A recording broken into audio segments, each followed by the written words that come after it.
In my professional life, I help families navigate the complex and emotional process of getting support for their aging loved ones. But I want to start by admitting something. It's not easy. I lost my grandfather. I called him my pap in 2017. It was every family's worst nightmare, an accident that happened in my grandparents' home. And since then, we've been trying to convince my Grammy to accept a little bit of help. We've nudged, offered options, explained how to take off her plate, taken her for tours of senior living communities, suggested options in her hometown, in a bigger city, near where my mom now lives here at the beach in North Carolina, but she's firmly, passionately against all of it for years. As someone who guides other families through this every day, it's been frustrating. I know what help could do for quality of life. I know how support could extend her autonomy, not take it away, but I couldn't get it through to her until about 6 weeks ago. We were talking on the phone, and I was walking her through the kinds of things an in-home caregiver could help with, kind of talking about my job and what I'd been through that week. She was not so politely dismissive. Grammy has a bit of a feisty streak, until I said, someone could come by your house a couple times a week and curl your hair. And she kind of lit up. This is something she hasn't been able to do for herself in probably a decade. She paused and she looked at me and she said, "They do that?" And I said, "Yeah, absolutely they would. We do it all the time. They'd help clean out your closets, drive you to appointments, sit with you and keep you company." Something shifted in her in that moment, and she agreed to let us schedule an in-home assessment with a local company. She has a caregiver now who comes twice a week. She's thrilled, looks forward to it. They cleaned out her pantry. They're working on her closets. And I realized, of course, I know it's not about logistics and logic, but for her, it was really about keeping the parts of herself that matter the most intact. And that conversation really reminded me of something I've always believed deeply. And it's that we tell new parents all the time that it takes a village. But we stop saying that to people in middle age and beyond. And the truth is, it still takes a village, especially when you're caring for your parents, your kids, and trying to hold everything together. Well, hello, this is Don, Gina with Focused Healthy Family. and this is podcast number 179. And we're talking with Megan Baldoria. Is that correct in saying? Baldoria. Baldoria, okay. Business Development Manager at BrightStar Care. Megan joined BrightStar Care as a Business Development Manager, bringing with her a strong background in sales and marketing within the senior living industry. Originally from Martinsburg, Virginia, Megan holds a bachelor's degree in biology from West Virginia University, where she initially pursued a path to becoming a physician. However, her passions for making tangible differences in people's daily lives led her to fulfilling a career in senior care instead. Since relocating to Charlotte metro area in 2017, Megan has demonstrated a commitment to improving the lives of seniors by building relationships, enhancing community outreach, and driving occupancy in various retirement communities. Her transition to BrightStar Care reflects her dedication to expanding her impact on the home care side of the industry, where she aims to bring the same level of care and commitment to clients and their families. On the outside of work, Megan enjoys traveling, riding horses, kayaking with her husband and their dogs. Her guiding principle is rooted in the belief that everyone deserves compassionate and personal care, no matter where they call home. And so, Megan, welcome to our podcast. So we're really glad you joined us. Thank you. Yeah, Thank you both for having me. I love your story, and it just speaks to, as an occupational therapist, I'm always looking to engage with people in meaningful and purposeful activity. And that's amazing that you connected because having someone to curl her hair was something of value to her, and that got her to bring down those barriers to be more open about having help. Um, And for all the years that we've had these conversations, I can't imagine it's the first time that I brought it up, but there was something about the way we were talking that day, the way I said it, that it was like a light bulb clicked with her. And the way you described in the story, you kind of said that first, which may have been the difference. She That hadn't tuned me out yet. Yeah, exactly. I mean, because you put blocks up and things. Oh, she's going to give me this lecture again about having help. I don't want people in my house, blah, blah, blah. And oh, someone helped me curl my hair. I mean, um, I've been looking for that for a long time, and it just doesn't seem to affect me, but I'm glad it did for her. it's curling mine wonderfully. Uh, well, the first thing I kind of wanted to, I was looking over your website today. You and I just met a day or so, a couple days ago, Yeah, last week I think. Yep. yeah, and but I was looking over the website, and you guys have such a gambit of things that you can do for the family. So I'd like to at least try to encapsulate somehow what BrightStar does in less than an hour's time. It's one of those things. I felt really lucky to come onto the team with BrightStar Care. We are a franchise with more than 400 locations across the US, but each location is individually owned and operated. So Carrie Sanders is one of our owners here in the three offices in three of the North Carolina offices. We cover about 11 counties outside of the greater Charlotte area and the North Mecklenburg strip. So Carrie's been here with BrightStar for something like 14 years, and kind of worked her way up into the ownership.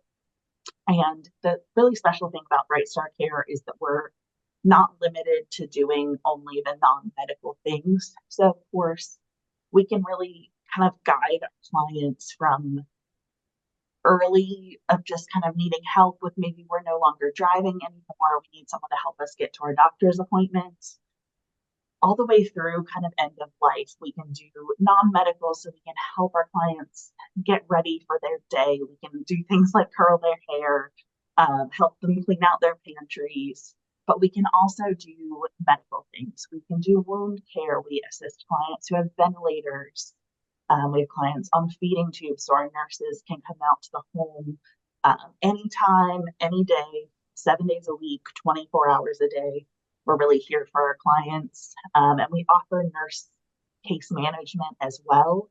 And then also therapy services in the home. So we do physical therapy, occupational therapy, and speech therapy in the home with the help of our partners, Thrive Now Physical Therapy.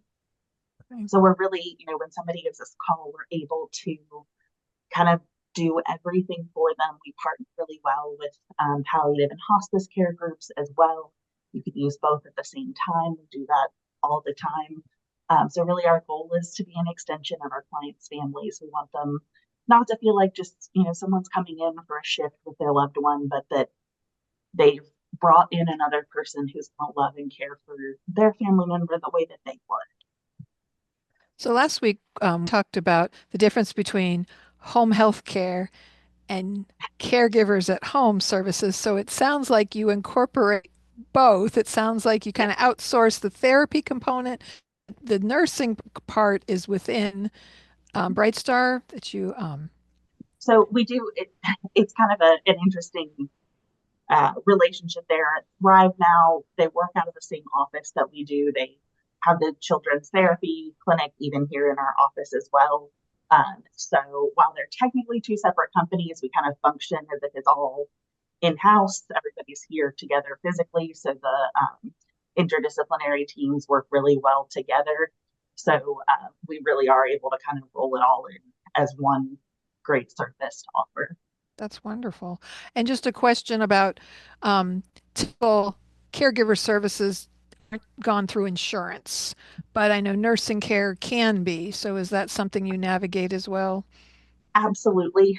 One of the really, I think, wonderful things that happened in 2024 is Medicare released what they call the GUIDE program, GUIDE. And so this allows any person who has a dementia diagnosis, Medicare will cover $2,500 a year of care. So that can be in-home care through an agency like ours. That can be adult day center care at somewhere like Gracious Living here in the Charlotte area. It can also be communities who will accept a respite through that GUIDE program. So with us, that gives clients 80 hours a year of care. And they can really use that how they want it in 4 hour blocks. So they could use 20 days, 4 hours of care, or they could do, a 3.5 day respite weekend if someone, if the caregiver needs to exit and maybe get a little break. So that is, while most insurance doesn't cover the caregiving piece, we are starting to kind of see a little bit of that change with things like that guide program. So I'm excited for that. Yeah, I didn't even know about that. I work in an independent living community right now, and many people need caregiver services. So I need to research that some more because costs is often an issue. And Absolutely. and I know like if they have need skilled nursing care, do you guys handle, billing insurance with that? Yeah, absolutely. So we're typically, for most of our skilled nursing, is typically private pay. We do work with some insurance companies. It just depends on the coverage and that kind of thing. So, One of the things you asked is, what are some of the hurdles that people run into when they're really, that well, if one, we always like to start early with this and but once they've decided something, they need something, what kind of hurdles do they run into when they do that? So I think most of the hurdles people run into tend to be emotional. And the first and largest one that I personally typically have seen is guilt. You get adult children who say, well, I promise never to put mom in a facility. And first of all, those of us who work in this industry hate the word facility. We prefer community or home, or whether it's a spouse who feels like it's their responsibility to take care of their partner, no matter how difficult that becomes. We see this especially in between couples where a husband feels like, I married my wife, she took care of the kids, and now we're in our aging years and she needs help and I should be able to do this. And people will kind of run themselves into the ground, feeling that way, being afraid to ask for help, feeling like it's some kind of weakness asking for that sort of help. And you see people manifest physical issues because of the stress of caring for their loved one. And it's so difficult to be in a place where your loved one is no longer able to care for themselves mhm. or to make choices, safe choices for themselves. So that's definitely one of the biggest hurdles I see to people getting care in general, is that they feel guilty about it.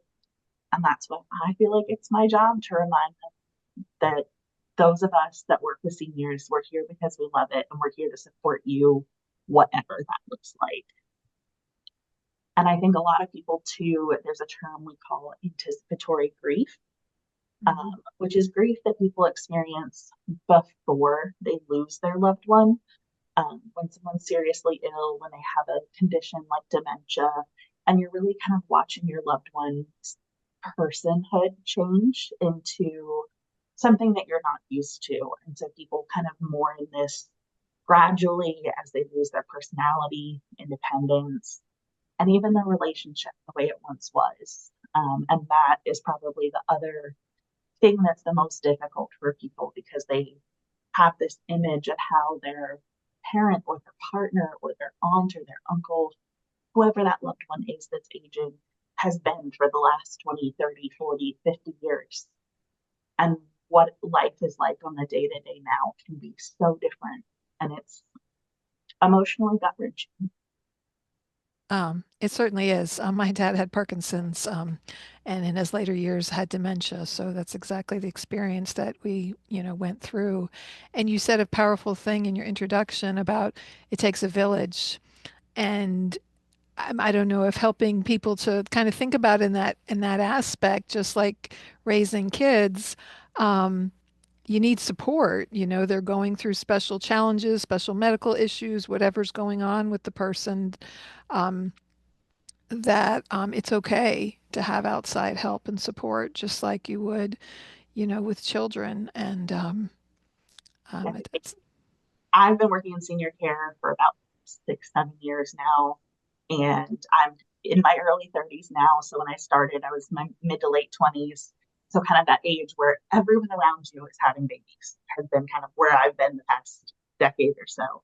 And so all the time I'm hearing, it takes a village, it takes a village. I don't have children of my own, at this point, but it's just something you hear constantly. And as I was started working in senior care, I thought, gosh, when do we stop saying this to people? Because we should really continue saying it forever. Mm-hmm.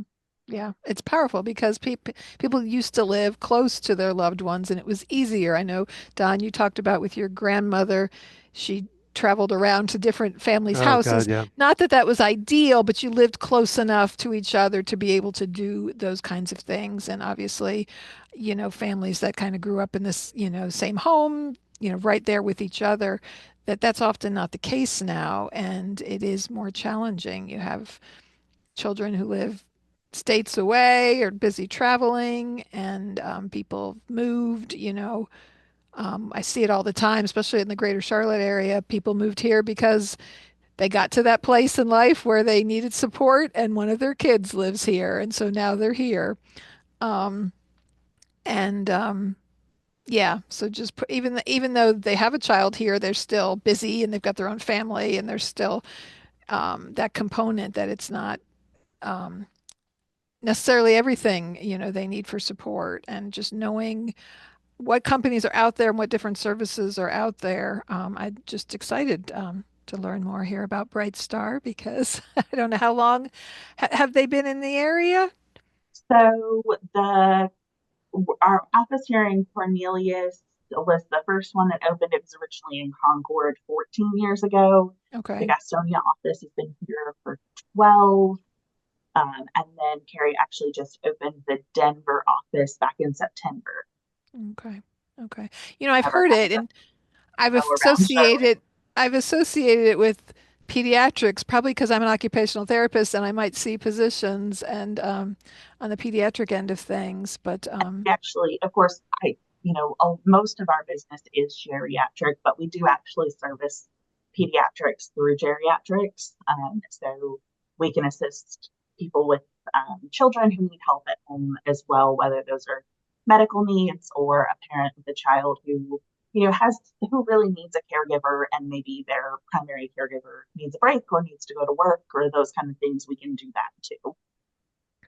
it's so fitting with our business, and this podcast really revolves around caring for the whole family, caring for our children, our loved ones, ourselves, and so it's just such a perfect fit.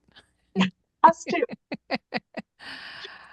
Well, my grandmother hated that though method because it was like about every month and a half they'd move her to another, and it was one of her own kids, but it was just this change of atmospheres over and I mean just constantly over and over again, and she hated every bit of it. She didn't like being away from the house anyway, which I think most people that age don't want to be away from their house, and I think that's one thing that when I was looking over your bio is that you're really about aging at home, that whole idea of it. I think that's wonderful.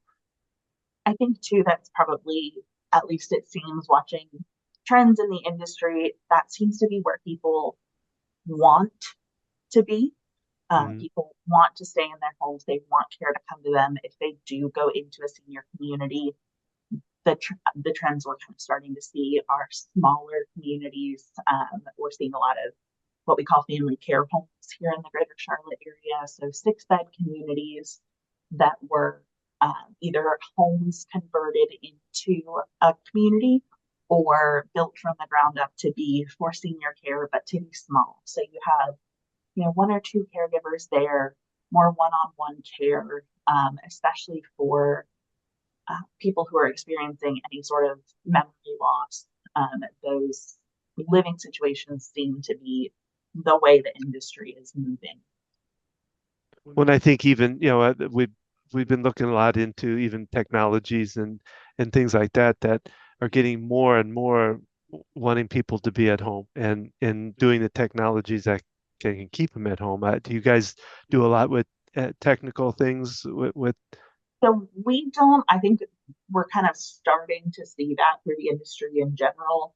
I know there was a program when I was working in communities that was called Safely You, and it was essentially a video camera system that was in our apartments in our dementia care unit. And essentially, the cameras could tell if a person had fallen.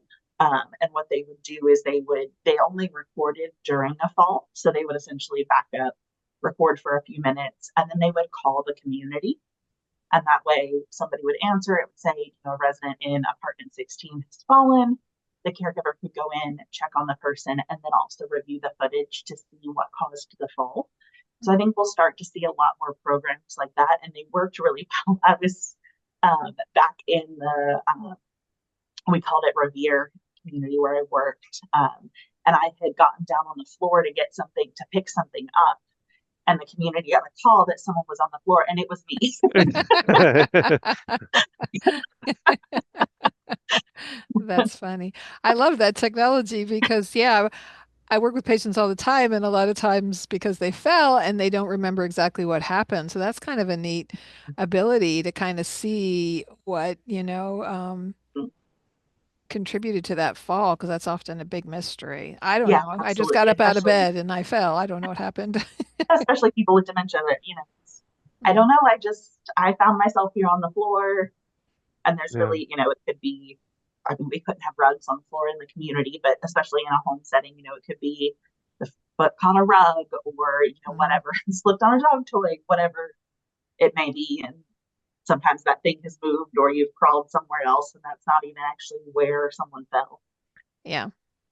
Um, Well, just kind of, we kind of talked about it, but you can, for instance, like you have medical staff that you can even take care of medicines and all of that with, so that because you talk about, Gina, that it's stacked up in a lot of the places you've gone, the well, the other caregiver agencies that are non-medical, I have family members who don't understand that they're not filling up their pill cases and they're not handing them their pills. They're just checking in. Have you taken your medicine?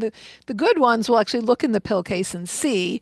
But so if with having nurses in place, that's something that you guys can provide with nursing And don't get care. me wrong, our clients definitely still ask our home health aides and our CNAs to do their medications. At that point, when they do start asking that regularly, that's when we can say, okay, you know what, I think it's time to have one of our RNs come in once a week, fill the pill box on Monday, and then the caregiver can ensure we've taken the meds throughout the week. And then all of our care plans for our clients, there's RN oversight there, a director of nursing. We have one for kind of each territory and a half, and both of their first names happen to be Jessica. But so the Jessicas keep up with those care plans, and go out and reassess every 90 days. That way we can ensure that if there's been any sort of status change for any of our clients, our nursing team's really on top of it, as well as any visits to the hospital. We're going back out for a reassessment to make sure the care needs haven't changed Sure. for client. So on that note, tell us a little bit what it looks like if someone wants, like, your grandmother agreed to that assessment. So what does that initial assessment look like for the client? So at BrightStar Care, we call it our living room visit. Um, so we can typically get those scheduled within 24 to 48 hours, or as far out as the family needs it. And so we come into the home. Of course, we want the client there that we're going to be caring for, and then any of their loved ones that want to be present, who are a part of their day to day, can absolutely be there to learn. And our one of our nurses typically starts by getting a good medical history, a good social history, talking about what that client really wants done in their home. And then we do the kind of paperwork part. If a family has already decided that the right group for them, then they go ahead and sign all the good stuff there.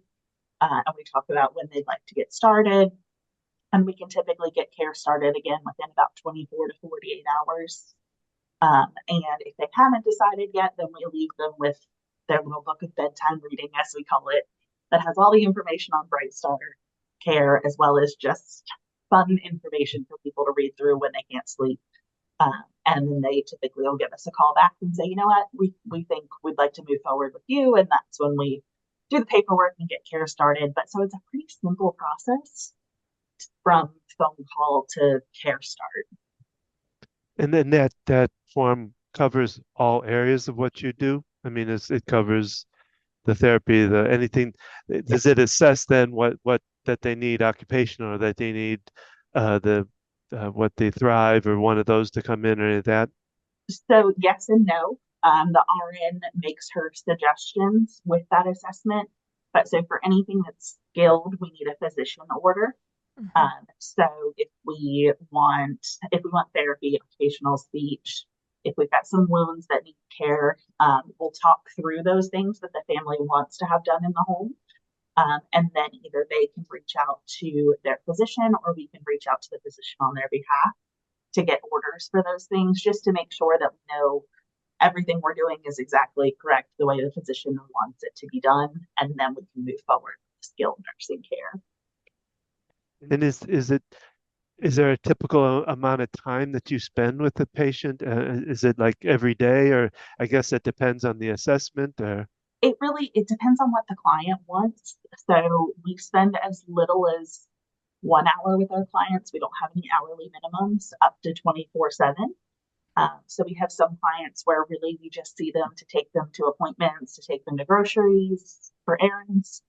So maybe we see them once a week. We have other clients that we do 24/7 care for. So it really just kind of depends on what the client needs and desires. I love that it's the continuing of care. It's like my dad in the last few months lived in a memory care facility, and there was a home health agency that worked at a facility, and they met with the staff there to have that continuity so that the people in the building caring for him could communicate with the therapists and that. And so this is a very unique situation that you have that has that ability to communicate across those lines because you don't typically see that. Someone pays for a caregiver and then they have therapy services coming in and it's They've sort got of wound care coming in here. And so, and right. a lot of times that falls on that caregiver who's trying to get a little bit of respite, who's Hmm. trying to get a little bit of support. And then they have to worry with coordinating 3 different care providers.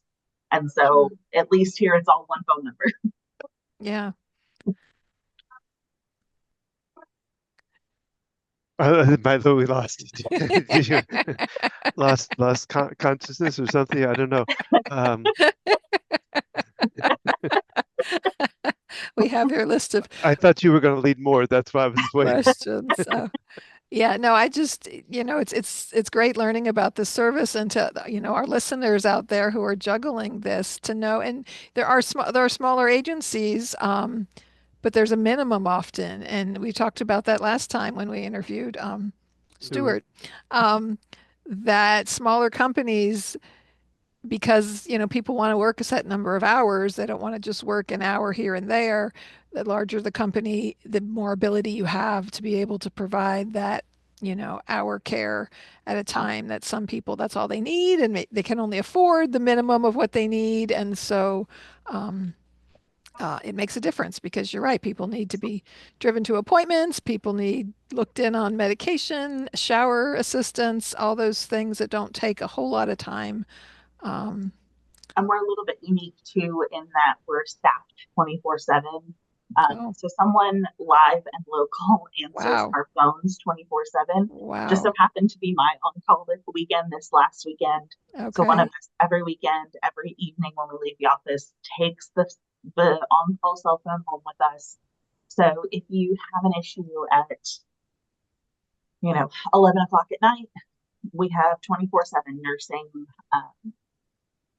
offered as well. So, if you've got a question, our nurses can get on the phone with you and kind of talk you through, tell you, this definitely sounds like something you should go be seen by a physician for immediately, or it can probably wait until your, primary care is open on Monday, those types of things too.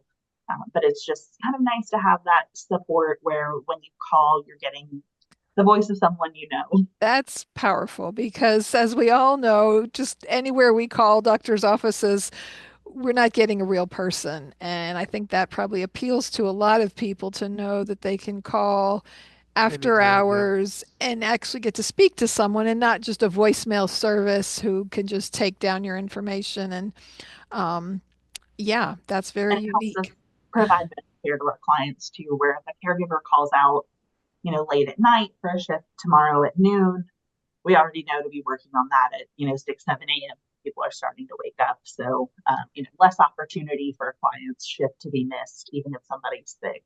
Yeah. Yeah. No, that's wonderful. That's, um, Well, and you know, you uh, w- what I was going to ask is talk about people, this idea of someone feeling like they've lost, they've failed in their loved one. What would be some of the recommendations you would recommend for somebody that's on this journey, going down this path?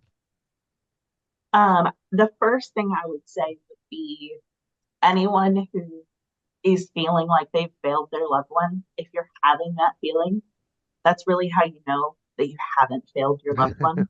Because someone who's failed, someone who's given up, they're not even asking that question. They're Yeah. so far beyond it. So kudos to you if you feel like you're in that place where you're overwhelmed, you feel like a failure. The first thing I would say is know that there's help out there, know that there's support.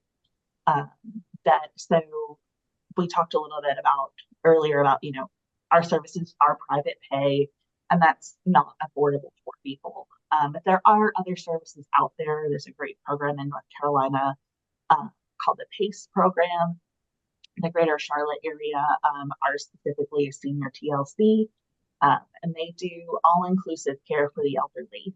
So they're a really great group where if someone's finances don't support private care, we can get you signed, we can get you help through senior TLC. We actually even contract with them. So we do in-home care for some of the senior TLC clients in their homes. So you're still getting care through BrightStar, but it's at a way that's affordable for you. And so many people don't know about the PACE programs, and I fully love and support those programs. I think they're absolutely phenomenal when it comes to senior care. But so I just don't want people to ever feel like there's no answer. Mhm. And I don't ever want anyone to feel scared to call, to reach out. If you call somewhere like me, any group, if you just Google home care near me, most of the people who work in this industry, especially in this area, um, we really do it because we love the people that we work with. We want to make sure that we improve the lives of everyone we talk to. And so if you talk to me and my services maybe aren't quite right for you, I'm not going to just hang up the phone on you. And neither are any of my office staff. They all have a flyer that has, if someone's calling looking for these services, here's who to call. So I think if you can just find the time, find the moment, find the little bit of peace to pick up the phone and call, I promise you there's someone that's there to help, even if your first phone call goes to a person who can't. Mhm. Mhm. Yeah, and No. just knowing those other resources out there. I know, like my mom got funding through Parkinson's Association local to where they were. They were in South Carolina at the time that paid for so many caregiver hours a week because it can get costly. Even people who can, afford the majority of it, it adds up over time. Oh, And absolutely. you never know when you're caring for an aging loved one, even with a debilitating condition, like how long are they going to live? It's a mystery. Um, and seeing that in picture. So that's great that you share those resources about the PACE program and other funding sources because some people just think I can't afford this. I can't have it and they put it out of their mind and don't even know there's places where they can get funding. Yeah, there's PACE, there's DSS. A lot of people I think don't know about the assistance they can get through DSS, because that's really need based. It's not income based. So if someone has the need, they're gonna get it. It's gonna take a little bit more time, probably, paperwork that goes with getting support through DSS, but it's something, just kind of another one of those resources people that don't always have at the front of mind. Well, Sure. let me bring just a thought there, because when you say DSS, I think of children. Yeah, Does DSS follow into the senior world too? yeah, they sure do. And so in our Gastonia office, we staff care, in-home care for several DSS clients as well. Uh, Contracted through them to make sure there again that they get that assistance that they need. Well, that's good to know. I never thought about that. Yeah, and Yeah, well, each county's different and separate, so kind of what they allow is different, but it Yeah, is need based. yeah. yeah. Yeah, that's out there because I've worked in home care and that. And if you're concerned about someone's living situation, either abusive situation or just they're really their setting at home is not safe. Yeah, that reaching out to them is a support system. So yeah, this conversation has been wonderful, just talking about what BrightStar has to offer, just how you pull together support in different avenues. I'm eager to dig more into learning about the guide program because that could be a big game changer if It's, Medicare's going yeah, to it's, pay for some caregiver support and services. Because I know I've got patients with VA services and the cutbacks that are happening now, and I need service to care for my wife, although I'm the veteran, but it won't pay for her care, and it's getting frustrating. The changes that are happening, unfortunately, just are affecting people and the services they need. So, what else would you like to share? If there's anything else, people to take away about Bright Star and the care that you guys can provide today? so I think the biggest thing for me is I always want people to feel like they're not alone. It definitely can feel somewhat that way sometimes, especially when people are juggling caring for littles, caring for aging parents, seniors, seasoned adults, as we sometimes call them. And it's so complex, and there's so much division that we see in the world right now.